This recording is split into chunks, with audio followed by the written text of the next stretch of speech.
I wouldn't say it frustrates us, but once again, I think it does give us a motivation, you know, because of, once again, with all the games that we're talking about, when we played against them in Dublin, it was a game that we were close also to win it, but they were playing at home, and we know their supporters also are very, very good supporters towards their team. So the home ground advantage worked for them at that time because, once again, their crowd, they don't stop. You know, they're behind them. Even I remember very well when we played against them in Paris. I think it's one of the things that kept them in that game. If you remember the nature of the game, we really started very well. We put them under pressure.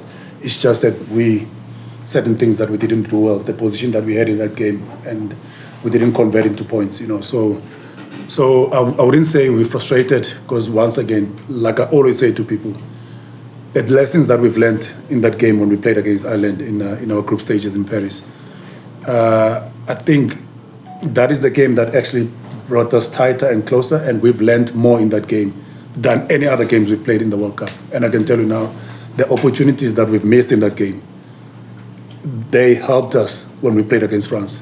Because against France, I feel like if we didn't convert the opportunities that we had against France, they could have probably put 40 points away, you know, against us. So once again, yes, it was frustrating when we didn't grab the opportunities, but once again, it's part of the game. You know, when things don't go according to the plan, we do get frustrated, and we're human beings.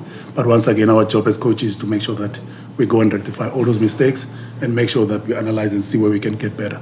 That is one thing also our players that I enjoy also. They always have an input. So I think the key thing in that game is that we had opportunities, and if you're playing against a team like Ireland, you can't afford not to convert them into points. Otherwise, you'll end up in the wrong side of the scoreboard. So I think that's exactly what happened. But once again, frustrations, it's part of the game.